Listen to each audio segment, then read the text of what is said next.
Hello everyone, I welcome you all to Exam Partners where I am your partner for your exams. दोस्तों स्वागत है polity MCQ series का, जहाँ पर हम सिर्फ पढ़ते नहीं हैं बल्कि सीखते भी हैं। तो बिना किसी देरी के स्टार्ट करते हैं एमसीक्यू नंबर 3 से। Our MCQ is which of the following functions were performed by Constituent Assembly in India?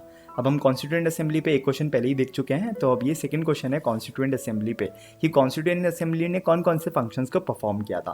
First option है enactment of the ordinary laws, क्या ऑर्डिनरी लॉज को इनैक्ट किया था कॉन्स्टिट्यूएंट असेंबली ने। सेकेंड है adoption of national flag and national anthem, क्या national flag और national anthem को भी अडॉप्ट किया था। और क्या कॉन्स्टिट्यूएंट असेंबली ने इलेक्शन किया था फर्स्ट प्रेसिडेंट का। तो ये तीन चीज़ें हैं, राइट। तो ये हमें कहाँ से मिलेंगी, ये हम देख लेते हैं। ये हमें मिलेंगी अपने सेकेंड चैप्टर से मेकिंग ऑफ द कॉन्स्टिट्यूशन से लक्ष्मीकांत के, राइट। तो देखो यहाँ पर हमें सारे अपने तीनों ऑप्शंस का आंसर मिल जाएगा। फर्स्ट लाइन ही लिखी है कि in addition to making of the constitution and enacting of ordinary laws, की कॉन्स्टिट्यूशन बनाने के और इनेक्शन करने के लिए ऑर्डिनरी लॉज के, उसके साथ साथ कॉन्स्टिट्यूएंट असेंबली ने और भी 5 फंक्शंस परफॉर्म किए हैं।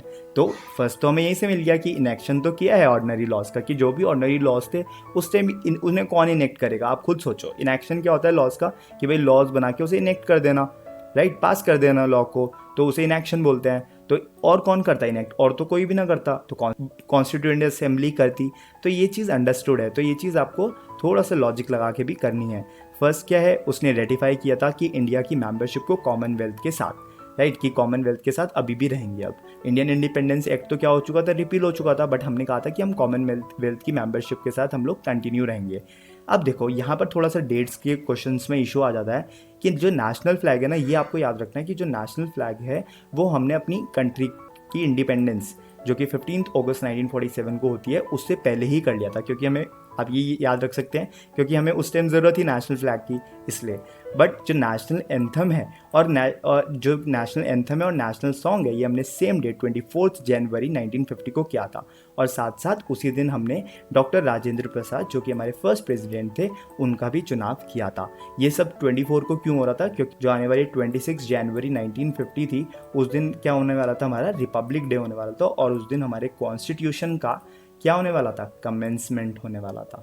क्या होने वाला था, कमेंसमेंट होने वाला था।